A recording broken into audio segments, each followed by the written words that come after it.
War never changes, and war in the Pokemon world is 100% something very, very real. We know very well about the Kalos War that happened 3000 years ago when AZ built and fired the ultimate weapon.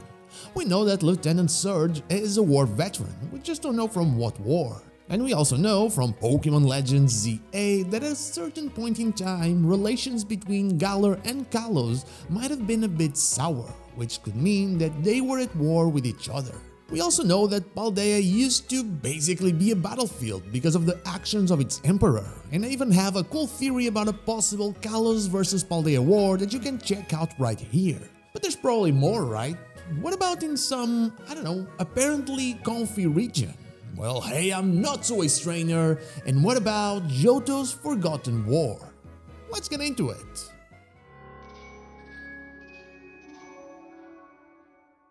When you think about Johto, or when I think about Johto, I think about how it feels like home. How right from the very first moment I played my Pokemon Gold back in the day, I felt like that was it. The music, the first bits of old lore in the Pokemon world, the plot itself taking you to past adventures, and even the characters and Pokemon themselves. It felt right. It felt comfortable.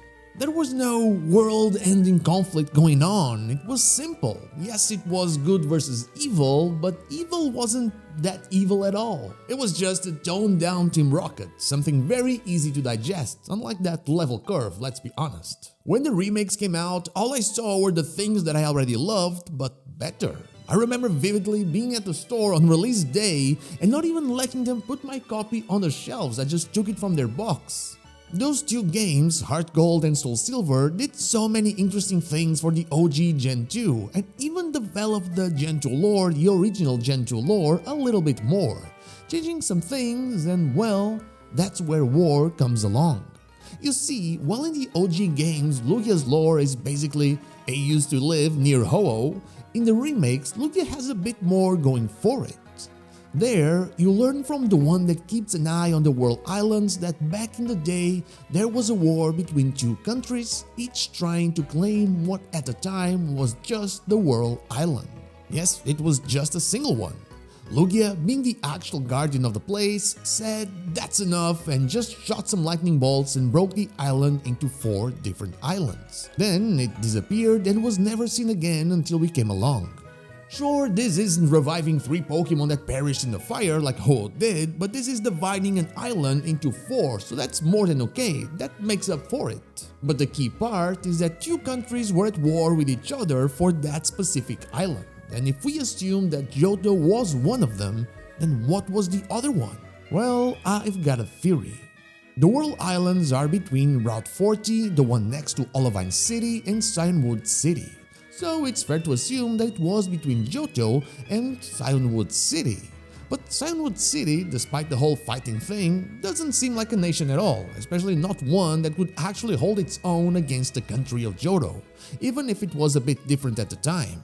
So maybe it belonged to someone else.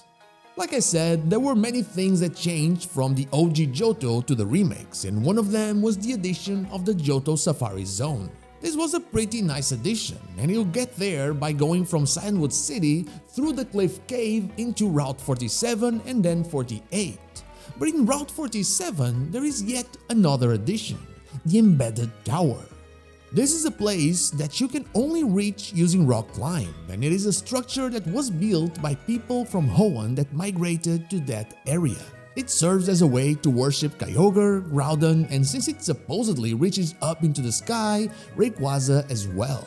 In fact, you are able to encounter these legendary Pokemon right there as long as you have the right game and the right items. So, people from the Hoenn region lived there for long enough that they even built such a grand structure, such a grand tower. And they did it that close to Cyanwood City, where there was a conflict for another piece of land, the World Island. It all starts to sound like it was some kind of Hoenn expansion, doesn't it?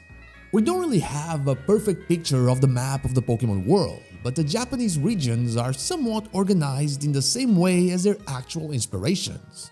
Kanto is based on the Kanto region in Japan and borders Johto, which is based on the Kansai region in Japan, who also borders the real-world Kanto. Sinnoh is based on Hokkaido, which is northeast of these two places, and the map shows that you're somewhere north/northeast of Johto when you're at the Sinjo ruins, which are somewhere between Johto and Sinnoh. To me, those ruins are around Kitakami. Check this video out to understand exactly why I think that. As always, links in the description. But continuing, Hoenn is based on the Japanese main island of Kyushu, which is kinda to the southwest of the Kansai region, the inspiration for Johto. If we assume that since every other Japanese region seems to be positioned like the real-world counterparts, this one is too, then it would be around the same direction where Cyanwood City is. Unless there's a hidden region right there, it is fair to assume that Hoenn was trying to gain territory. I mean, it's the region of too much water. They were trying to get stuff. They got Cyanwood City and then wanted more. And what better than the, at the time, single world island? This started the forgotten war between Hoenn and Johto. Two regions one would barely connect through regular gameplay. But thankfully, it seems everything ended up alright. I'm assuming that after Lugia divided the island, Johto just eventually got their southwestern land and just sent the Hoenn people back to the region. But what about you? How do you feel about this connection? Do you believe that they truly were at war, or do you think it was another country, another region? Let me know down below. And now, that is all I have for you today. Thank you so much for watching, and I'll see you all on the next one.